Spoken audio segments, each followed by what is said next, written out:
देखील जरांगेंना लक्ष केल्याचं पाहायला मिळतंय। जरांगे महाविकास आघाडीला त्यांची भूमिका का विचारत नाही असा सवाल सत्ताधाऱ्यांकडून उपस्थित केला जातोय।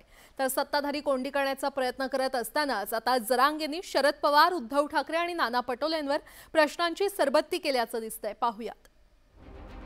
गृहमंत्री म्हणजे पोलीस काय करायचं करू दे, मी व्याज नाही द्यायला जायचं, तू न्यायला बरं म्हणा जेलला मग तो सांगतो कसा असतो न्यायला बरं। उपोषणाने माझ्या डोक्यावर परिणाम झाला होता किंवा मला त्रास झाला होता, त्यामुळे मी रागारागात बोललो।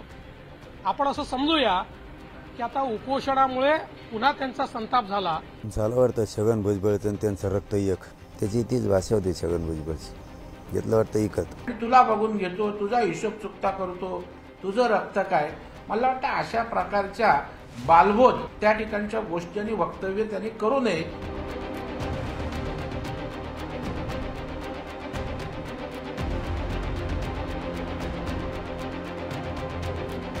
मराठ्यांच्या ओबीसी आरक्षणासाठी आग्रही असलेल्या मनोज जरांगे पाटलांनी सध्या त्यांचा मोर्चा सत्ताधाऱ्यांकडे वळवल्याचं पाहायला मिळत आहे। जरांगेंनी भाजपचं राज्यातलं नेतृत्व असलेल्या देवेंद्र फडणवीसांनाच लक्ष केल्यानं सध्या जरांगे विरुद्ध भाजप असा थेट संघर्ष तापल्याचं पाहायला मिळत आहे। जरांगेंनी थेटपणे फडणवीसांविरोधात एल्गार केल्यानं आता सत्ताधाऱ्यांनी महाविकास आघाडीचं नाव घेत जरांगेंवर हल्ला चढवलाय।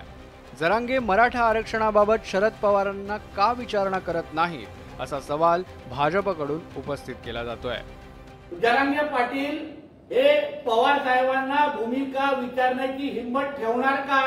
जसं देवेंद्र फडणवीसांवर टीका करतात तसं पवार साहेबांना एकदा तरी विचारण्याची हिंमत करा की तुम्हाला स्वतंत्र आरक्षण पाहिजे की ओबीसीतून आरक्षण पाहिजे, मग आम्ही तुमचा जाहीर सत्कार, नागरी सत्कार करू।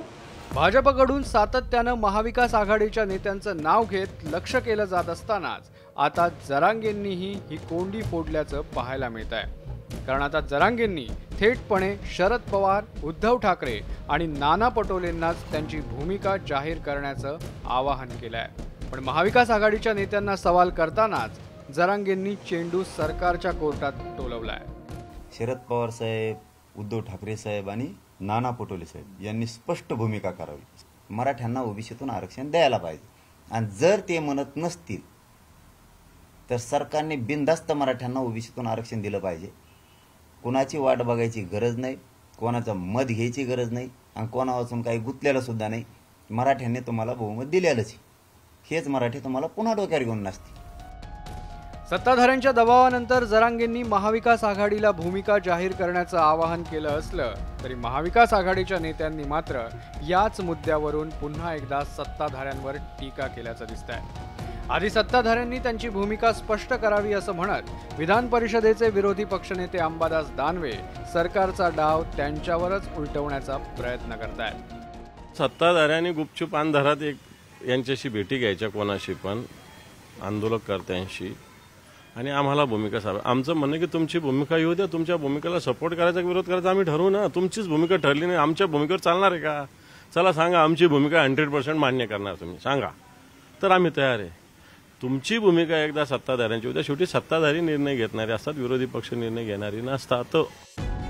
मराठ्यांच्या ओबीसी आरक्षणाचा तिढा निर्माण झालेला असतानाच सरकारकडून यात विरोधकांना ओढण्याचा प्रयत्न सुरू आहे। त्यात आता जरांगेंनी महाविकास आघाडीच्या नेत्यांना भूमिका स्पष्ट करण्याचं आवाहन केलंय। त्यामुळे मराठा आरक्षणावरून राजकारण तापल्याचं दिसतंय। पण जरांगेंनी महाविकास आघाडीला सवाल करतानाच विरोधकांवर अवलंबून न राहता सरकारला निर्णय घेण्याचं आवाहन केलंय। त्यामुळे मराठा आरक्षणाचा चेंडू पुन्हा एकदा सरकारच्याच कोर्टात आल्याचं दिसतंय। त्यामुळे सरकार आता याविषयी काय पावलं उचलतं हे पाहणं महत्त्वाचं ठरेल। Bureau report, news 18 Lokmat.